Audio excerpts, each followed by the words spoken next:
अस्सलाम वालेकुम, आप देख रहे हैं इस्लाम में हूँ अली सरवर। मुज़ाकरात का आज दूसरा दौर हुआ और दो मुतालबात तहरीरी शक्ल में सामने आए पीटीआई की जानिब से। इस पर हम बात करेंगे मुतालबात क्या हैं और हुकूमत ने इस हवाले से क्या किया, क्योंकि बाद में भी जो मुज़ाकराती कमेटी में लोग शामिल थे उन्होंने प्रेस कॉन्फ्रेंस की है और बहुत सारे सहाफ़ी उनसे सवालात किए, उनके जवाबात भी उन्होंने दिए हैं। लेकिन सीएम केपीके जो मुज़ाकरात में मौजूद थे, मुज़ाकरात से कबल उन्होंने जो मीडिया से गुफ्तगू की थी उसमें उन्होंने कहा था कि मुतालबात ना माने गए तो तहरीक के लिए तैयार रहें।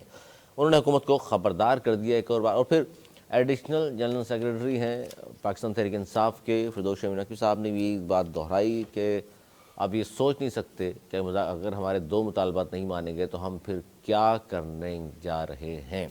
अब पता नहीं क्या करने जाएंगे। आज के प्रोग्राम में इस पर भी बात होगी, जबकि पीटीआई की जानिब से जितने भी लोग हैं मुतअद्दिद किस्म के बयानात उनके सामने हैं। शेर अब्दुल मरवत साहब फरमा रहे हैं तहरीक इंसाफ की मुकम्मल तवक्कुआत अब मुज़ाकरात पर हैं। अब ये बहुत बड़ा सच है या बहुत सारी बातें उन्होंने छुपा ली हैं।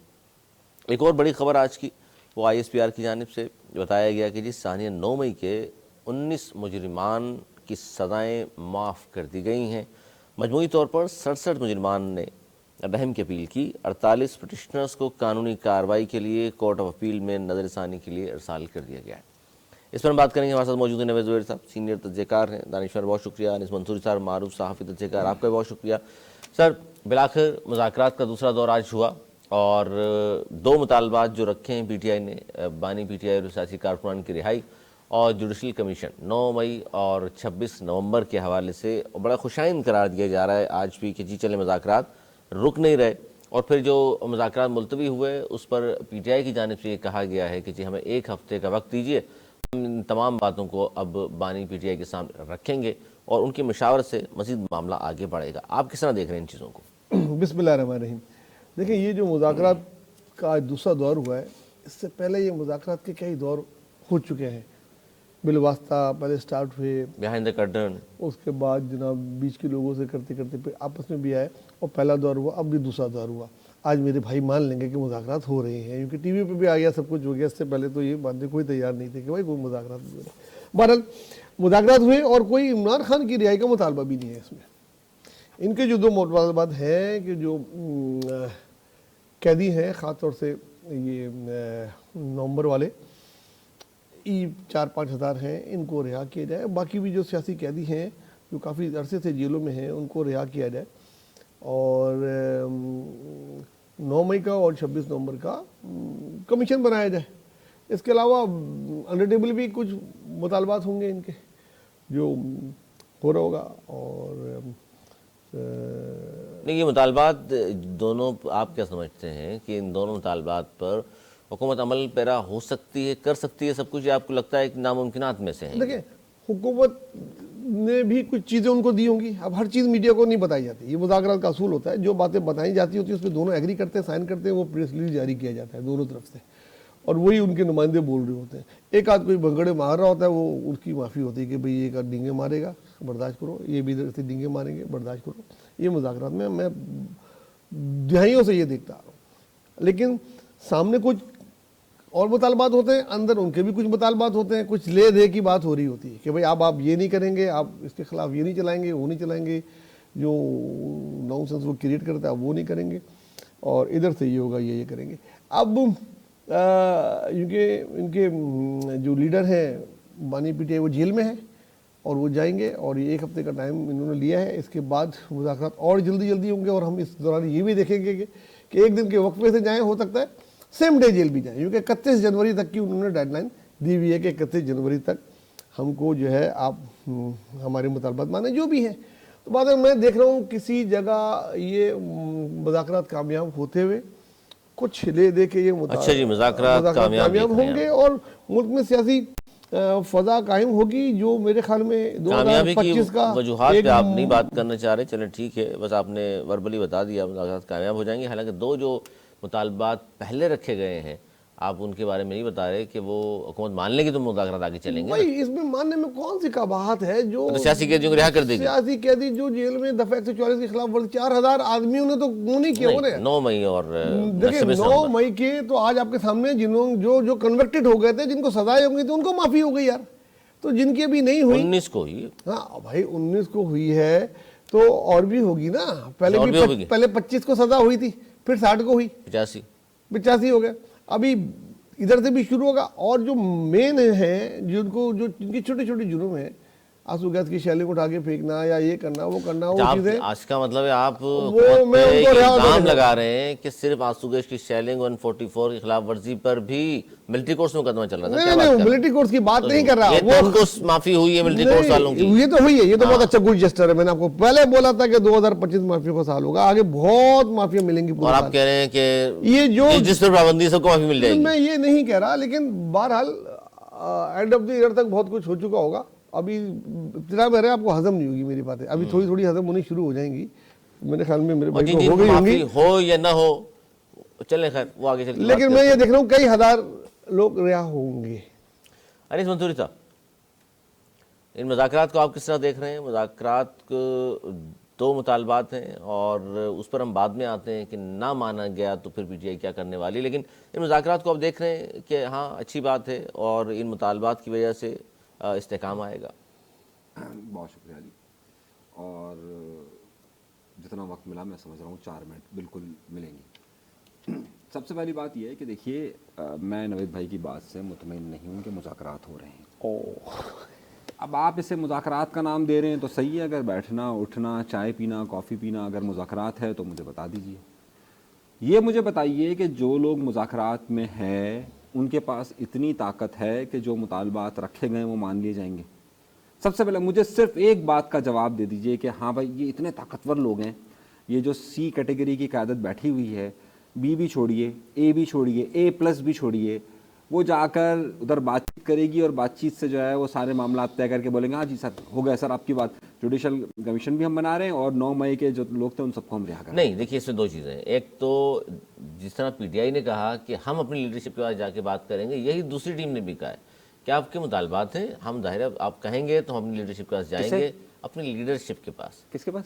अब लीडरशिप जो भी है इन खालिद मकबूल सिद्दीकी की लीडरशिप कौन सी है, वो भी है इस मुज़ाकरात में? सर वो है तो वज़ीर आज़म साहब के पास जाएंगे पीटीआई वालों। अच्छा, उनकी एमक्यूएम की लीडरशिप जो है वो वज़ीर आज़म है? नहीं, वज़ीर आज़म नहीं है, कमेटी तो है ना, कमेटी के लिए जिन्होंने उनको अपॉइंट किया है तो कोई तो शख्सियत है। वो शहबाज शरीफ नाम है उसका, नवाज शरीफ नाम है उसका, या फिर जिस तरह ज़ुहैरी साहब बता देते हैं बाद दफ़ा बिलावल भुट्टो ज़रदारी है, क्योंकि पाकिस्तान पीपल्स पार्टी का भी तो वक्त है ना। अब पाकिस्तान पीपल्स पार्टी जाकर शहबाज शरीफ से पूछेगी कि हाँ भाई मैं इसमें ये मुतालबात माने हैं। हुकूमत है ना, सब हुकूमत में तीनों चारों पार्टियां। देखिए मुज़ाकराती कमेटी में गंडापुर साहब हैं, उमर अयूब साहब हैं, असद कैसर हैं, साहब हामिद रजा हैं, नासिर अब्बास साहब हैं, सलमान राजा साहब हैं। हुकूमती कमेटी में राना सनाउल्लाह, नवीद कमर, तारिक फजल चौधरी, इरफान सिद्दीकी, फारुस्तार, रियाजुल हक, खालिद मक्सी। और इस कमेटी को ये बी भी नहीं, सी भी नहीं, ऊपर में कौन सी कैटेगरी कर रहे हैं? डी। मतलब वो अफसोस की मुझे अफसोस होता है, इतना भी नहीं करा यार, इतना भी आप नहीं करा। सच से आंख छुपाते हैं हम वो लोग। उमर अयूब अपोजिशन लीडर तो हर हाल में गंडापुर सीएम केपीके, हमने हर हाल में सच बोला है यार। अगर ये सच है तो बस ये सच है, मानते नहीं है आप लोग कि ये सच है। ये सच है कि जनाबे वाला ये जो मेन जिनके साथ 9 मई के अगर ये बात कर रहे हैं कि 9 मई के सब लोगों को रिहा कर दो, इनके बस की बात है। 9 मई के ये है मुज़ाकरात में कि 9 मई के सब लोग को रिहा करो, अपने आप मुतालबा ले आते हैं। मुतालबा क्या है? 9 मई है ना, उसमें 9 मई की बात हो रही है ना, कह रहे 9 मई में मुकदमा है ना, 9 मई को रिहा कर दो, ये इनके बस की बात है। नहीं देखें वो सजा जिनको हो चुकी है वो तो हो चुकी। अच्छा, इस बात को आप क्या कहते हैं नवाज ज़ुहैरी साहब? नून लीग ने इसकी तशरीह की है आज, जिन लोगों को माफिया हुई लिखकर जाहिर उन्होंने दिया, उसने कहा जी इससे ज़्यादा क्या पाँव पकड़ेगी तहरीक इंसाफ, लिखकर माफिया मांग रहे हैं जो कहते थे हमने नहीं किया। माफी तो तभी होती है जब कुछ किया हो। आप मानते इस बात को? देखें ये भी पता नहीं कितनों सफ़ों का लिख के 40 संदूक लेके इनकी क़यादत मुझ से चली गई थी और बोला था 9 साल तक बोलेंगे नहीं, और 9 साल तक मुंह में ताला बोलते नहीं थे, ठीक है ना। वो वक्त भूल गए।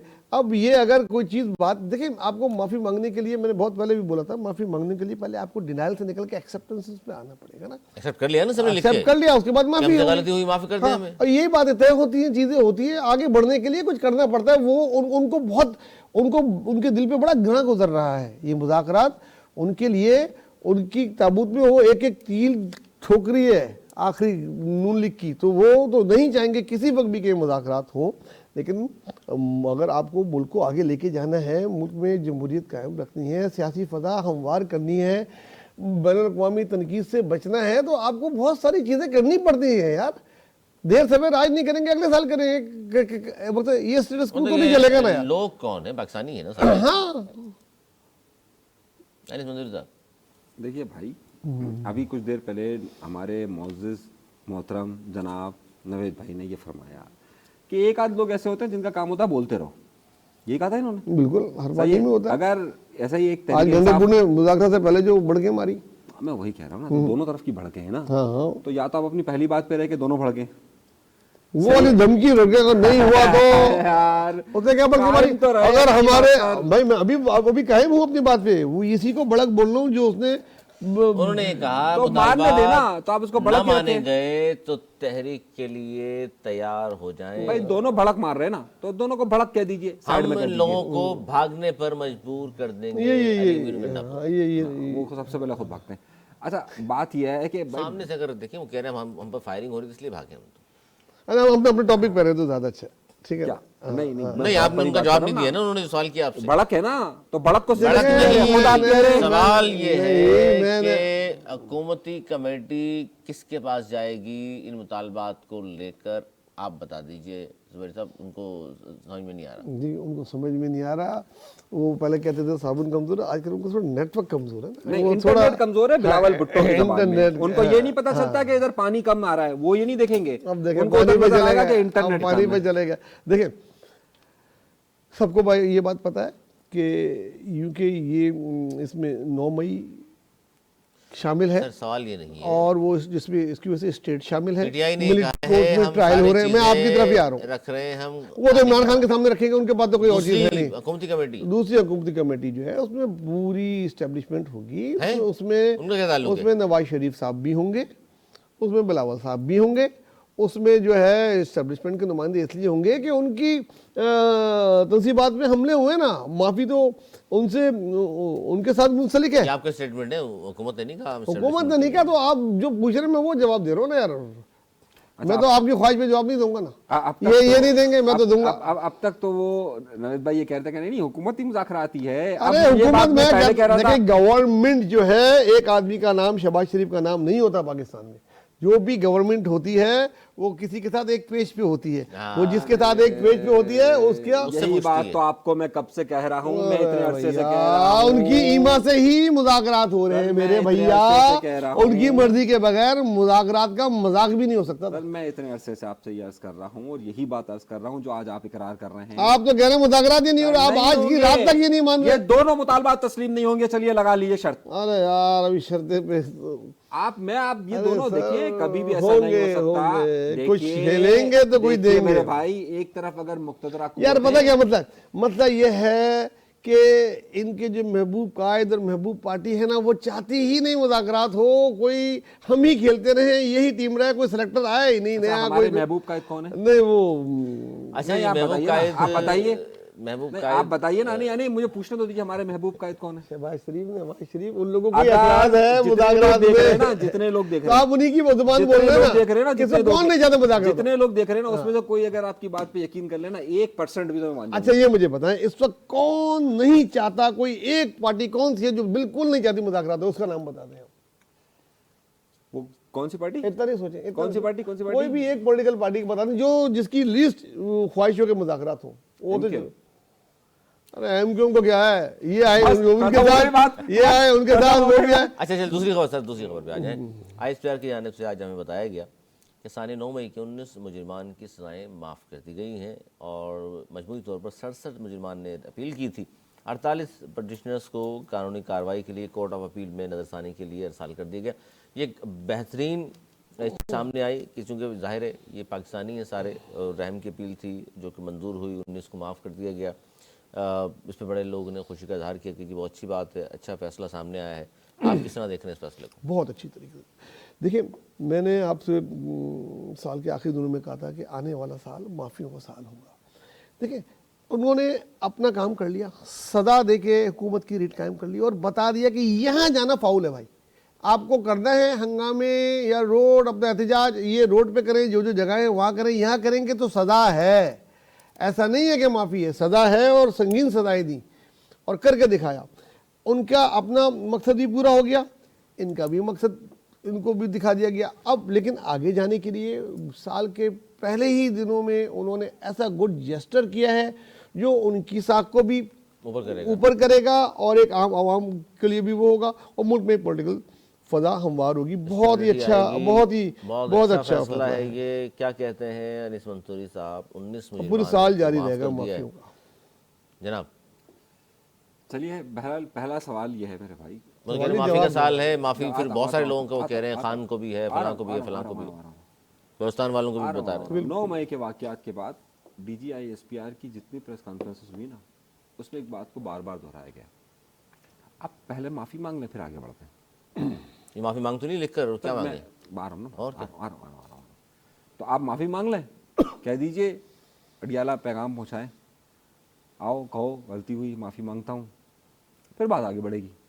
और मैं अभी भी आपको यही कह रहा हूं, जो माफी मांगेगा, चाहे वो प्रेस कॉन्फ्रेंस से करता हुआ आगे बढ़े या जो इन सारे मामलात को इस तरह से सजा पाने के बाद करे, वहाँ पहले माफ़ी मांगेगा, उसके बाद फिर आगे आएगा। और अगर वो ये धमकियाँ देते रहेंगे कि हाँ बस 31 तारीख के बाद हम ये कर देंगे, हम वो कर देंगे, हम यूँ कर देंगे, यूँ कर देंगे, ऐसा कर देंगे, तो करते रहे। जब तक वहाँ से माफ़ी नहीं मांगी जाएगी तब तक कुछ नहीं होगा। और ये जो उन्होंने कहा है कि हमारे मुतालबात नहीं माने गए तो फिर तैयार हो जाएं तहरीक के लिए। हाँ तो होने दीजिए, तो मैं वही तो कह रहा हूँ ना, वही भड़के, वही नवेद भाई के बकौल एक आध होता है ऐसा भड़के मारने के लिए।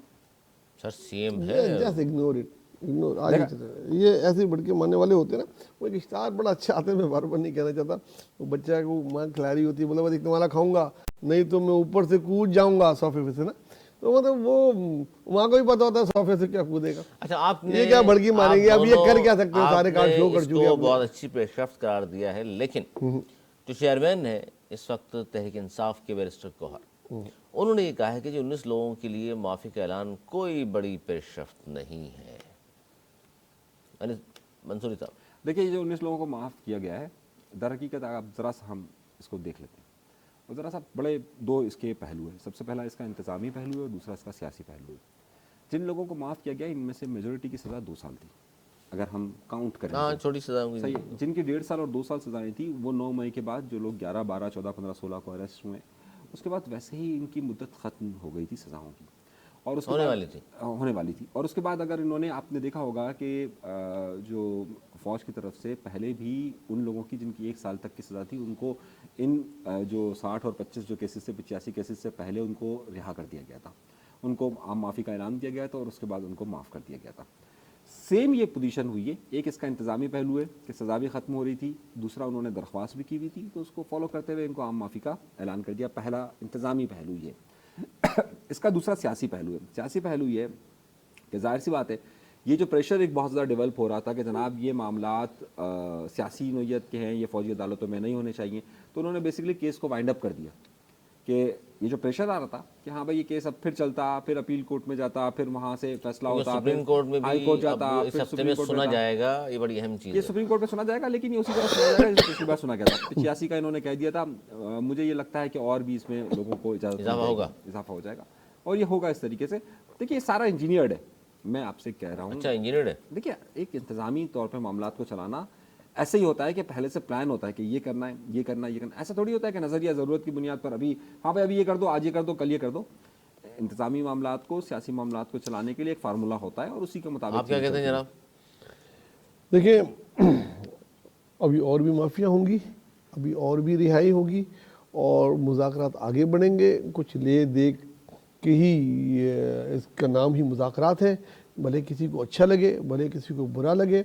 और ये काम होता है मुल्क चलाने के लिए, गवर्नमेंट वाले को बड़ा दिल करना पड़ता है और आगे बढ़ने के लिए माफ़िया पूरी दुनिया में दी गई हैं, उसकी तारीख मौजूद है और अपने ही मुल्क के बच्चों को माफ़ी दे रहे हैं ना यार। गलती हुई, अपने गलती हुई तस्लीम किया, आगे एक सबक भी दे दिया और माफ़ी भी दे दी। तो ये इस तरह अगर चलेंगे तो ये बहुत अच्छा होगा पाकिस्तान के लिए। और ये देखिए जी, फौजी अदालतों में शहरियों के ट्रायल का केस समाअत के लिए मुकर्रर कर दिया गया है। जस्टिस अमीनुद्दीन के सरबराही में 7 रुकनी आईनी बेंच 7 जनवरी को केस की समाअत करेगा और उसमें देखते हैं क्या चीज़ें सामने आएंगी। वो बड़ी अहम चीज़ है। अच्छा जी, एक बार बार पीटीआई की जानिब से आज भी फैसल चौधरी साहब ने ये कहा कि बानी पीटीआई ने कहा है कि उन्हें बनी गाला मुंतकिल होने की पेशकश हुई, और ये भी कहा इमरान खान ने कि तहरीक इंसाफ का वक्त आ चुका, कोई ताकत उसको रोक नहीं सकती। सर एक तो ये, और फिर साथ साथ इससे ख़बर को जो बनी गाला से मुंतकिल होने की बात है, इस पर राना सनाउल्लाह साहब ने इसकी तरदीद की है कि जी हमने तो कोई पेशकश उनको नहीं की। जनाब देखिए, दोनों बातों में से दोनों का अलग अलग पहलू है। राना सनाउल्लाह को या तो पता ही नहीं है या उन्हें पता है, उन्होंने तो पेशकश की ही नहीं है। जिसने पेशकश की है उनको पता है कि उनको पेशकश की गई थी बनी गाला, और उनको नहीं पता तो जैसे उनको नहीं पता था आदम स्वाति 6 बजे आ जाएंगे सुबह, हाँ, उनको नहीं पता तो बहुत सी चीज़ें उनको नहीं पता होती हैं। और अगर पता भी वैसे होती सिर्फ है, वो और पता भी होती है हेलीकॉप्टर में लेके क्यों आए थे, हाँ, और पता भी होती है तो वो एक्सेप्ट नहीं की जाती मीडिया के सामने, ताकि थोड़ा सा ठीक पार्टी है। का मोराल नीचे आ हाँ, जाएगा। हाँ। तो बहरहाल ये बनी गाला ही जाएंगे, पहले हाउस अरेस्ट होंगे, उसके बाद ही वो होगा। एकदम तो माफ़ी नहीं करके कोई इस तरह भी नहीं होगा, आम माफ़ी इस ये तो तरह भी हाउस नहीं होने वाली। अरेस्ट अदालत के जरिए होगा। कोई भी वजूहत निकालनी पड़ती है, तो जब कोई काम करना होता है ना किसी गवर्नमेंट को, तो उसकी 10 चीज़ें निकल आती हैं। अदालतें फिर ऐसी ही हैं। हैं? अदालतों में जब हुकूमत ही नहीं वो करेगी, उनका वकील करेगा जी सेहत अच्छी नहीं है, या कोई भी वजूहत देंगे, तो नहीं बोल रहा सर, भाई कोई और वजह बना दी जाएगी ना। मैं मेरे मकसद अल्फाज को नहीं पकड़े, कोई भी एक वजह बनाएंगे, हुकूमत उसको मुखालफत नहीं करेगी। जज जब उनकी तरफ देगा बोलेगा हमें एतराज़ नहीं है, ओके कम। और आपको लग रहा है कि मुंतकिल हो जाएंगे? मुझे लगता है कि पहले खान ने स्टेप बहरहाल में मना कर दिया। पहले स्टेप में मुझे लग रहा है कि कहीं ना कहीं जनवरी के एंड या फरवरी के मिड में और ये आपसे बनी गाला पहले जाएंगे, ज़िमनी सवाल का जवाब सर लिखिए, जनवरी के एंड में या फरवरी के मिड तक। 31 जनवरी को जो उन्होंने कहा हुआ है डेडलाइन, कह रहे हैं उससे पहले पहले सारी चीजें होनी है। वो तो मुतालबा एक्सटेंड हो जाएगी डेट, जब कुछ लोग रिहा हो जाएंगे बड़ी तादाद में। फरवरी के मिड 31 जनवरी को ये डेट भी एक्सटेंड होगी, मिड लिख लीजिए। हाँ, ये डेट भी आप एक्सटेंड होगी। लिखिए। हाँ लिखे भाई, लिखे, बड़े जरूरी है कि आप ये लिखिए। मानेंगे नहीं बगैर इसके, आपको लिखे। खान की ठीक है जी। मैं बनी गाला बनी, कितने अरसे से सुन रहा हूँ मुज़ाकरात का, कर लीजिए। आप तो आज भी नहीं मान रहे मैं भाई, नहीं मान मुज़ाकरात रहा। हो रहे हैं। नहीं आपके नाम मान रहा। मानने से, या नून लीग के नाम मानने से, या कबूतर की आंख बंद करने से बिल्ली चली नहीं जाती। जो हकीकत होती है वो आ जाती सर, है। देखें, मुज़ाकरात के अभी कई दौर होंगे, कई दौर होंगे, कई चीजें मिड ऑफ फेब इसके। कहा गया है, यानी कि 14 फरवरी को तो वो नौजवान बड़े मनचले जी जी, वो आपका मनाए- पसंदीदा दिन दिन भी होता मनाया है। करते जी, हैं। जी। उस दिन आप कह रहे हैं अनिस मंसूरी साहब मैं कि- नहीं कर रहा, ये कह रहा मैं उस दिन नवेद भाई ने कहा है, मैंने कहा Mid of end of February। जनवरी या मिड ऑफ फरवरी तक मैं देख रहा हूँ कि आपकी सियासी वजह कि सर वो इसमें बड़ी अहम एक पहलू ये हाउस अरेस्ट हो है, जाएंगे। मैं चाहूंगा जरा इस पे बताइए अनिस मंसूरी साहब। एक तो चले बनी गाला मुंतकिल होने की पेशकश हुई और नहीं हुई, पीटीआई का इमरान खान साहब कह रहे हैं अब वक्त आ चुका, कोई ताकत अब तो हमें नहीं रोक सकती। सर ये तो हम बहुत अरसे से सुन रहे हैं। देखिए, हर सियासी जमात का रहनुमा ये बयान देता है कि जनाब मैं बस आ रहा हूँ और बहुत जल्द वक्त आने वाला है, और आप देखिएगा कि बहुत ज़्यादा एक जमात है वो कहती है हम पंजाब के अंदर बहुत जल्द अपना असर रसूख बना लेंगे, हुकूमत बना लेंगे। एक जमात कहती है कि जनाब हम पूरे पाकिस्तान के अंदर आ जाएंगे। करने दीजिए। देखिए अली, ज़मीनी हक़ाइक़ ये हैं कि बनी गाला का कभी भी पाकिस्तान के जिस तरह के इमरान खान पर केस है और जिस तरह का हाई प्रोफाइल केस है, बनी गाला इनकी शिफ्टिंग नहीं हो सकती। और जो लोग ये बातें कर रहे हैं, मैंने आपसे उस दिन भी कहा था कि एक शख्स आता है प्रेस कॉन्फ्रेंस प्रेस बयान देता है, मुझे ये कहा था हम मानने लग जाते हैं। हाँ हाँ बिल्कुल सही बात है, बिल्कुल सही बात है। मैंने कहा मुझे वज़ीर आज़म बन रहा हूँ तो नहीं मान रहे थे, लेकिन एक शख्स आकर ये बार बार ये कहता है मेरे साथ ये हुआ, हम कहते हैं हाँ यार बिल्कुल ऐसा ही हुआ होगा। ओ भाई, एक आंख तो खुली रखें, एक आंख तो खुली रखें। क्या बनी गाला पॉसिबिलिटीज़ में से हो सकता है? नहीं हो सकता इन हालात में। आप जब तजिया करेंगे तो आपको खुद अंदाजा हो जाएगा। लेकिन क्योंकि खान ने कहा है कि मुझे बनी गाला की ऑफर नहीं आई है, मैंने मना कर दिया, तो हम कहेंगे हाँ देखा, खान ने कह दिया तो बस मान लिया, हाँ खान ने कह दिया तो मान लिया। थोड़ा सा एक आंख भी खुली रखा करे अकीदत में। माना कि वो आपके बड़े पीर साहब हैं, वो मुर्शिद हैं, सही है, लेकिन उसकी एक आंख कम से कम देख लिया करे कि सच भी बोल रहे हैं झूठ बोल रहे हैं। मुर्शिद दुआएं न कर अदाला कर वाली बात चल रही है। बहरहाल जी, एक बड़ा अहम स्टेटमेंट आया है जी डेप्टी वज़ीर आज़म और वफाकी वज़ीर ख़ारजा इसहाक़ डार साहब का। नवीद साहब वो कह रहे हैं कि बांग्लादेश हमारा बिछड़ा हुआ भाई है, इनसे हर तरह का ताउन करेंगे। सर इस बात का मतलब नहीं समझे, बिछड़ा हुआ भाई अलग मुल्क का रहने वाला, अब हमारा तो ताल्लुक नहीं बनता उनसे, अभी भी बिछड़े भाई हैं हमारे वो। एक तो यार मुझे इसहाक़ डार साहब की समझ ही नहीं आती। डेप्टी वज़ीर आज़म, अब डिप्टी वज़ीर आज़म पहले वजारत ख़जाना, बस उनको शौक़ था वजारत ख़जाना ही रहना, बड़ी मुश्किल से उनको दो चीजें दे दी ना। हटाने के बाद उनको जो है ना दोनों हाथ में खारजा भी इनके पास एक है। में लॉलीपॉप दे दी ना, बच्चा नाराज होता है, एक में लॉलीपॉप दे दी है, मगर फिर भी नहीं माना तो इसमें आइसक्रीम भी दे दी है ना। आज भी वो प्रेस कॉन्फ्रेंस में देख रहा था, ना चाहते हुए भी वो बातें वो कर रहे हैं मईशत की। और तुम्हारा क्या काम है मईशत से यार, तुमने तो बेड़ा गर्क किया मईशत का। तुम्हें अभी भी वो जो दूसरे लोगों ने अच्छा काम किया है उसका क्रेडिट लेने के चक्कर में खाली पी रही। मेरे ख्याल में बोला भी गया होगा उनको बाद में, भाई तुम अपनी काम बात करो यार, मईशत को खारजा से मुंसलिक करने का एक वो। बहरहाल ये जो बात की है बांग्लादेश की, देखें हसीना वाजिद के 2024 में एक बहुत बड़ी बात ये भी हुई थी, जहाँ बहुत बड़ी बड़ी चीज़ें हुई। प्राइम मिनिस्टर शहबाज शरीफ बन गए, नवाज शरीफ फारिग हो गया, आसिफ जरदारी साहब सदर बन गए, हसीना वाजिद साहब चली गई, शाम तब्दीली, तो बड़ी बड़ी जो है ना पाकिस्तान के बाहर बड़ी तब्दीलियाँ हुई हैं। तो उसमें से एक बड़ी तब्दीली बांग्लादेश से इंडिया का जो लिंक था ना वो मुंतका हो गया। अब जो बांग्लादेश में हुकूमत है या अब जो वो तासुर है उसमें यह है कि ये प्रो पाकिस्तान, मतलब पाकिस्तान से अब इनके करीबी ताल्लुकात होंगे, जैसे वो इंडिया से थे अब वैसे इंडिया का इनका टाइम ख़त्म। तो ये एक अच्छी बात है, पाकिस्तान को भी हाथ आगे बढ़ाना चाहिए और जितना ताउन बांग्लादेश के साथ जिस सतह पे, एक्सपोर्ट पे, इंपोर्ट पे, खेलों में जितना कर सके करें, ताकि बांग्लादेश की आवाम पाकिस्तान की आवाम भी आपस में करीब आए। कोई बुरी बात नहीं है, बिछड़े हुए वाकई बिछड़े भाई हैं बहुत सारे लोगों की फैमिली अभी भी यही है, मिल तो नहीं जाएंगे, अच्छे ताल्लुकात रहे तो यही अच्छा, यही काफ़ी होता है। एक साहब को कोई चांद दिखा रहा था तो उन्होंने कहा है तुम्हारी उंगली अच्छी नहीं है, सारे चेहरे पे कसीदा सारी कर दी, उसके बाद कह रहे हाँ बात सही कर रहा था। यार तो पहले ही कह देते क्या यार, मुझे यकीन था इसाक डार के मेरे कमेंट से इनको दुख होगा, इसाक डार जैसे आदमी, इसाक डार जैसे आदमी की भी तस्दीक कर रहे हैं और नवीद भाई कह रहे हैं हाँ बिल्कुल बात। अरे जो उनको लिखा होगा दिया होगा वजारत खारजा ने वही पढ़ा है ना, वजीर खारजा खुद है वो, वजारत खारजा से मैंने बोला, आपने गौर नहीं किया। अच्छा पूरा करने के बाद वो लिखवा के किसी और से लिखवा के वो जो कहा जाता है वही कह रहे होंगे। खुद तो जो उनकी दिल की बात थी वो मईशत की कर रही थी, जो कि लिखा भी नहीं था, वो कर रहे थे। दूल्हा ने ये किया, दुल्हन ने ये किया, उसने ये बात नहीं करेगा, लेकिन वलीमे का खाना बहुत अच्छा था। देखिए ये गलत बातें इन्होंने आखिरी सेगमेंट की बातें अभी से शुरू करते हैं, मतलब पूरी कसीदा गोई की हुकूमत की। अच्छा, उन्होंने एक बड़ी अहम बात की जो मैं समझता हूँ कि उन्होंने एक चोट लगाई पीपल्स पार्टी पर। वो कह रहे हैं कि जी इतने अच्छे काम जहाँ हम कर रहे हैं उसमें एक अच्छा काम ये भी था जो आवाम के लिए था कि पंजाब हुकूमत ने 500 यूनिट तक का अपने लोगों को अपने सूबे में कम से कम हमने रिलीफ दिया। सिंध की जानिब से इस तरह की कोई खुशखबरी नहीं सुनने को मिली ना, क्योंकि सिंध के जो गवर्नमेंट है मैं समझता हूँ उनसे ज़्यादा अक्लमंद है। जितने पैसों में उन्होंने 1 महीने का रिलीफ दिया, सिंध गवर्नमेंट पैसे जाया नहीं करती, गवर्नमेंट ने उन्हीं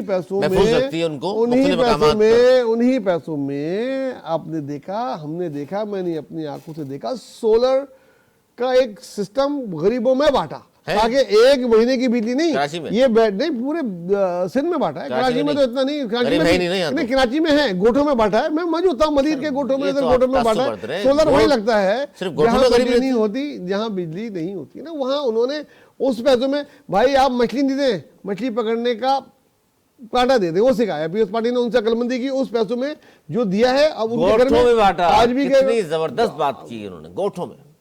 सर मैं आपका अर्ज करूं, आप लोगों को शायद ये पता नहीं कि ये रिलीफ गरीबों के लिए था, अमीरों के लिए नहीं था। कराची के गरीबों को दिया, कराची में गरीब क्यों नहीं है यार, हैं जिन इलाकों में उस इलाकों में बांटा गया है। आपने से गोट बताए, अरे ज्यादातर गोट ही होते हैं, नादाबाद में, नॉर्थ नादाबाद में, गुलशन में, डिफेंस में गरीब नहीं रहते। मैं आपको हल्फिया बयान देता हूं। अरे हल्फिया नहीं दो यार, ऐसे दे दो। ये जितने लोग भी देख रहे हैं ना उसमें से अगर 10% भी इस बात से अगर मुत्तफिक हो गए ना, ये दुरुस्त है, सही है तो मैं मान जाऊंगा। मैं उस तकरीब में मौजूद था जिसमें ये बातें जा रही थी। सिंध हुकूमत तो काटा देती है कि हाँ भाई मछली पकड़, भाई सोलर देना अच्छा है या 1 महीने का रिलीफ देना अच्छा, आप खुद बताएं। नहीं अब 25 तनकीद को छोड़ दें, इसमें फर्क देख लीजिए। कितने सोलर तकसीम किए? हजारों की तादाद, हजारों, 7.5 करोड़ आबादी है।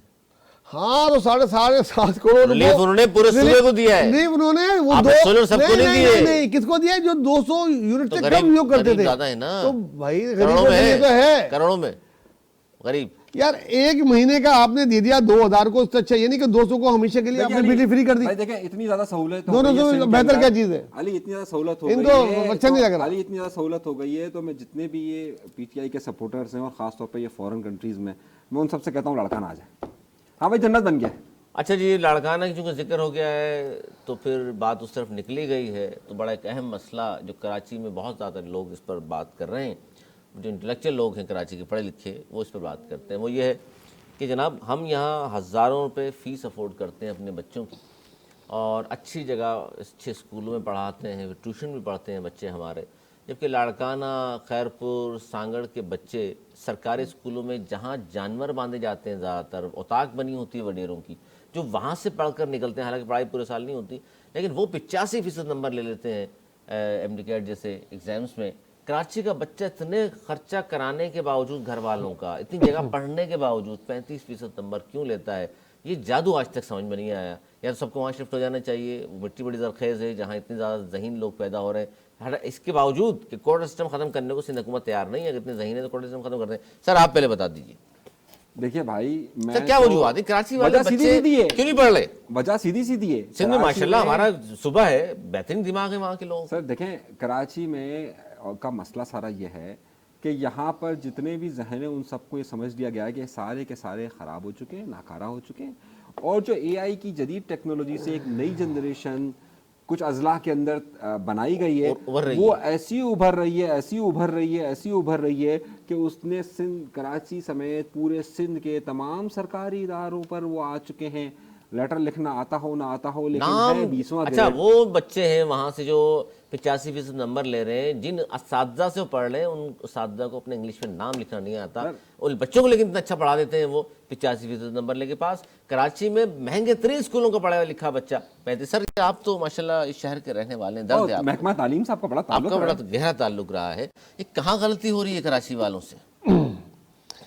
देखिए ये बड़ी सीरियस बात है, अगर आप लोग थोड़ी देर के लिए मजाक अगर बंद कर दें, मजाक की बात है, तंज आप अगर थोड़ी देर के लिए बाहर भेजना पड़ता है बच्चों को, हमें कीजिए। हो गया आपका? जी जी फरमाइए। नहीं थोड़ा और कर ले आप कुछ भाई। आप कहेंगे तो फिर कहूंगा, मैं कहूंगा तो बीच में बोलेंगे, मतलब यही यही है। तो नहीं बोलते तैयार बैठे हम वजह जानना चाहते हैं। अगर मुझे सीरियस नोट पे बोलना, देखिए ये बहुत ही सीरियस मसला है और मैं इसके शदीद मजम्मत करता हूँ। ये नाइंसाफी है और ये खुली नाइंसाफी है। ये जो भी कर रहा है महकमा, इसमें महकमा तालीम किसके अंडर में? यार अब मुझे बात प्लीज, अगर मुझे बताते रहे ना साथ साथ। आप बहुत समझदार है, समझदार होती तो 35% नंबर आते। समझदार नहीं है, मैंने पहले ही कहा था। देखिए इस मौके पे या तो मैं इसका जवाब पूरा सच बोलिएगा, अगर आप पहले मेरा जवाब सुन लीजिए, अगर मुतमईन नहीं हो तो फिर उसके बाद ये अपने तंज मजाक का जो है ना आखिरी सेगमेंट, नहीं आप मजाक नहीं उड़ा रहे हैं, आप इस शहर के बच्चों का मजाक उड़ा रहे हैं, आप अच्छा ही नहीं कर रहे। आपका सीधा सा सवाल होना चाहिए था, आपने जितना घुमा फिरा के किया उस पर इन्होंने जितना तेल की जो छिड़का किया, बगार लगा दी बगार। देखिए मेरी बात सुनो, ये बहुत ज्यादा है कराची के और हैदराबाद के और शहरियों के, और बल्कि उस हर बच्चे जो टैलेंटेड क्या है वो कराची का हो या लड़काना का हो, उसके साथ बहुत नाइंसाफी है। उनके साथ क्या है नाइंसाफी? साथ साथ ये बता दें। अरे भाई सारे ये सिर्फ कुछ, ये तो जानबूझ के तासुब बरत रहे हैं। ये तो बड़ा मसला है। कराची वालों को नाइंसाफी, लड़काना वालों के साथ नाइंसाफी क्यों? 85% नंबर ले लिए सर, ये क्या नाइंसाफी? मेरे साथ नाइंसाफी कराएं, मेरे बच्चों के साथ 85% नंबर दे दे, मैं खुश हो जाऊंगा इस नाइंसाफी से। यार या तो आप मुझसे सवाल नहीं पूछे या फिर मेरा जवाब सुने। नहीं आप एक बात अभी तय कर लें, या तो अपना जवाब दे दें या मेरा जवाब सुन लें। वो ये बात चलती जाएगी, टाइम इतना है नहीं, इतना सारा बात करेंगे। हाँ अब प्लीज अब ये बात पे कायम रहिएगा, बात कंप्लीट होगी तो कीजिएगा। हर उस टैलेंटेड बच्चे के साथ ये ज्यादती है, चाहे वो कराची का हो, हैदराबाद का हो, लड़काना का हो, कि जो बच्चे नायल हैं, जिनके पास सोर्स है या पैसा है या वो जहाँ से पेपर हासिल कर सकते हैं और दे के इतने नंबर ले रहे हैं, वो बच्चे उनके साथ जो बच्चे वाकई टैलेंटेड हैं उनके साथ नाइंसाफी कर रहे हैं और ये बिल्कुल गलत है। एक दफ़ा पहले किया, हाई कोर्ट में चैलेंज हुआ और दोबारा हुआ। मैं कहता हूँ फिर हाई कोर्ट में चैलेंज होना चाहिए और ये फिर दोबारा से शफाफ लेना चाहिए। और जो पहले IB कराची ने क्यों मना कर दिया, फिर उसके बाद IB से कर गया ना, कोर्ट को कहना चाहिए कि IB कराची ले, अगर नहीं है तो लिख के दे के ना है, वरना कोई थर्ड पार्टी बुलाई जाए। ये बहुत ज्यादती है और इस जाति पे खिलाफ मैं सबसे आप सब ज़्यादा आवाज़ उठाता हूँ। और मैंने इसके लिए प्रोग्राम भी किया था और हाई कोर्ट के अंदर भी जब ये चल रही थी तब भी किया था, और उसके बाद ही मैंने खुशखबरी वाला प्रोग्राम किया था इसमें कि कराची और हैदराबाद के बच्चों को इंसाफ मिल गया। और आज भी मैं ये बोल रहा हूँ कि अगर क्या मुझे यकीन है जिन बच्चों को दिए गए उनके दोबारा टेस्ट लिए जाए, और टेस्ट लिए जाएंगे पता लग जाएगा कि वो अहल है नहीं। कितने अहल बच्चे, खाली ये नहीं कि शहरों के बच्चे अहल होते हैं, गाँवों में बच्चे अहल होते हैं, लेकिन वो अहल बच्चों को नहीं मिले हैं 85 नंबर। उन लोगों को मिले हैं जिनको पेपर पहले से पेपर आउट होगा या जिन्होंने दे दिया होगा कुछ, शायद उसमें से 10, 12, 15 टैलेंटेड भी हो, मैं ये भी नहीं कह रहा, लेकिन ये ज्यादती है और इस ज्यादती के खिलाफ मेरा शदीद इसमें मैं अपना इसकी मजम्मत करता हूं। अच्छा, मैं इस तमाम गुफ्तगू में ना इन्होंने ये कहा कि जनाब जिन लोगों जो जिम्मेदार हैं उनको सजाएं मिले, ना बता रहे हैं गवर्नमेंट किसकी है, ना ये कह रहे हैं सियासी असर रसूख किसका है, सिर्फ मजम्मत। सर आप बताइए सर। भाई देखिए, सबसे पहली बात जो ये बात हो रही है वो हो रही है एक रिजल्ट। हमारे बच्चों को पता तो चले जाती कर कौन रहा है, बताइए। इंटरमीडिएट के रिजल्ट्स को देखिए, या अमेरिका की गवर्नमेंट है ना, इन लोगों को पता ही नहीं है, इन लोगों को पता नहीं है सिनेमा गिर की गवर्नमेंट है। हाँ, आप क्यों नहीं ले रहे? और जजों ने जो है वो सजा नहीं दी, पहले वो किया। हालांकि उन तक के नाम आ गए थे, नंबर आ गए थे जिन मोबाइल नंबर से पेपर आउट हुआ था, अब सजा जजों ने नहीं दी। क्या इन लोगों को नहीं पता? आप तो ऐसी बात कर रहे हैं। अब देखिए, इंटरमीडिएट का रिजल्ट आता है और जी। इंटरमीडिएट का लाड़काना का रिजल्ट आता है 76% क्लियर। कराची का रिजल्ट आता है 35% क्लियर। बात ये नहीं है, देखिए ये तो इंडिविजुअल की बात कर रहे हैं ना कि एक बंदे को पेपर मिल गया। मसला ये है कि क्या लाड़काना के अंदर तालीम का निज़ाम इतना ज़बरदस्त है और बच्चे इतने ज़्यादा काबिल हैं कि जनाब वहाँ पर रिजल्ट आता है 76% का रिजल्ट आता है, बच्चे क्लियर। कराची का रिजल्ट आता है 35%। ये सोचने की बात यह है नवेद भाई, जज्बात के बगैर, कि आखिर ऐसा क्या मामला हो रहा है कि हमारा एक डिस्ट्रिक्ट के जिस तरीके से मर्दमशुमारी में हुआ था कि लाड़काना में हर घर में एक साल में 5 बच्चे पैदा हो रहे होते और यहाँ पे कराची में बच्चे कम हो गए थे, यानी आबादी कम हो गई थी। सवाल ये सोचने का है कि आखिर ऐसी वजह क्या है कि एक जगह पर जिस तरह से मर्दमशुमारी में हुआ कि एकदम आबादी बढ़ गई, एक जगह पे कराची की आबादी बिल्कुल कम हो गई, दूसरी तरफ वहां पर लाड़काना के अंदर 76% का रिजल्ट, यहाँ पर 35% का रिजल्ट। ये हम एमडीकेट पे तो बाद में आएंगे, असल मसला तो इंटरमीडिएट और मैट्रिक का तो देखिए कि वहां पर इतने परसेंटेज क्यों आ रही है, इतने ज्यादा बच्चे काबिल क्यों हो गए। अगर हमारी महकमा सिंध हुकूमत ने, महकमा तालीम ने लाड़काना में कोई स्पेशल इस तरह का एजुकेशन सिस्टम बनाया हुआ है तो कराची के शहरियों के साथ नहीं है, तो ये नाइंसाफी है कि यहाँ पर 35% और वहां पर 76%। असल सवाल ये खुली नाइंसाफी है, मैं मजम्मत करता हूँ उसकी, पहले भी की है, अभी भी कर रहा हूँ, इसके बाद भी करूंगा। और जो कराची के अपने आप को जिम्मेदार समझते हैं, 15-15, 17-17 सीटें लेके बैठे हुए, उनके मुंह से निकलता नहीं है। वो सारी कमेटी में बैठते हैं, ना कौमी असेंबली में उनके मुंह से निकलता है, ना सूबाई असेंबली में निकलता है। अपनी कोई जाती बात होती तो हुकूमत से अलहदगी की बात करते हैं। छोड़े जी, हम और आप करते हैं जो इस शहर की, देखें सबसे बड़ी वजह यह है कि कोई कहने वाला नहीं है इसके शहर के लिए। वजह क्या है? मैं वही वजह बता रहा हूँ ना आपको। देखिए किसके अंडर में सिंध यूनिवर्सिटीज एंड बोर्ड्स किसके पास? अमेरिका के, सिंध हुकूमत के तो पास। इसमें मेरा सिर्फ सवाल ये है जो कर रहा है गलत कर रहा है, बहुत ज्यादा है, बहुत ज्यादा इतने है। अहम है सिंध हुकूमत के लिए जितने कराची के, मैं उनको वही एक कह रहा नजर हूं। से क्यों नहीं देख रहे? यही मैं बात कह रहा हूं कि सिंध यूनिवर्सिटीज एंड बोर्ड्स हो, महकमा तालीम हो, एचईसी हो, कोई भी हो, अगर वो सिंध हुकूमत का ये देख रहा है कि जनाब वो लाड़काना के अंदर इतनी बेहतर तालीम दे रहा है कि वो 76% का रिजल्ट पे जाए और कराची के बच्चों को ऐसी तालीम दे रहा है 35% का रिजल्ट जाए, तो देखिए इनको जिम्मेदारों को करार दे कि भाई आपने 17 सालों में क्या किया। बिल्कुल जी बिल्कुल। प्रोग्राम के आखिर में जी, क्योंकि आज का प्रोग्राम थोड़ा सा 5-7 मिनट पहले ख़त्म करना है हमें, तो जाते जाते खेल की खबर शामिल कर लें। और पाकिस्तान और साउथ अफ्रीका के दरमियान कल का एक जो टेस्ट शुरू हो रहा है उस पर थोड़ी बात कर लीजिए जनाब। कितनी उम्मीदें हैं नवेद वली साहब आपको कल का जो मैच शुरू होने वाला है उसमें, ख़ासतौर पाकिस्तान साउथ अफ्रीका दूसरा टेस्ट कल से केप टाउन में शुरू होगा और कहा जा रहा है पाकिस्तान ने दूसरे टेस्ट में एक फास्ट बॉलर को ड्रॉप करने का फैसला किया। जी बिल्कुल सही फैसला किया है। मैं पहले पिछले मैच में भी अगर एक रेगुलर स्पिनर को ले लेते तो हो सकता थोड़ा सा चेंज हो जाता। पाकिस्तान जीतते जीतते हारा, बहुत क्लोज मैच हारा था और हमें उम्मीद है कि इस टेस्ट में पाकिस्तान अच्छा खेले और जीते, सीरीज बराबर करे। मैं जमाल को ड्रॉप करने का फैसला मस्बत है? देखिए एक को तो करना ही चाहिए। अगर आपको रेगुलर स्पिनर खिलाना है तो आपको 3 में से 4 में से एक फास्ट बॉलर को तो हटाना होगा, जिसको मैनेजमेंट सही समझ रही है उसको हटाया होगा। जनाब बाबर आजम को हटाइए। आप इनकी कह सुई रहे वहीं हैं रुकी हुई है। बाबर आजम भाई वो जब पिछले रोहित शर्मा से कैप्टन नहीं वापस ले सकते 50 हैं, कुछ रन उसने बनाए दूसरी इनिंग में, उसी की वजह से आप रोहित शर्मा ने उससे अगर कैप्टनी हट सकती तो बाबर है, से भी कैप्टनी हट तो चुकी है। बाबर आजम को भी फारिग किया जा सकता है। बाबर से कैप्टनशिप ले चुकी है, लास्ट इनिंग सर में जो उसने 50 जिसकी मारी है। कारकर्दगी ये है कि जो शुरू के टॉप से 10 के नीचे से नीचे आ रहा है, मत पालिए। जो वो बकौल हमारे बिलावल भुट्टोदारी साहब के कि ये जो बड़े बाबे हो गए ना, उन्हें घर पे रहना दीजिए। दो चैलेंज जाते जाते दो अदाकार हमारे बड़े मारूफ हैं, शहरियार मुनव्वर, उनकी शादी हो गई जी। अदाकारा नीलम मुनीर की शादी की तकरीबात का आगाज़ हो गया। उन दोनों की नई ज़िंदगी की सर शुरुआत होने जा रही है। आप दोनों क्या मेरी तरफ से दोनों को बेस्ट ऑफ लक और अल्लाह ताला उनको खुशियाँ दे। That's it. मैं बहुत बहुत मुबारक हूँ। जानता दोनों को नहीं हूँ, लेकिन मुबारक हो।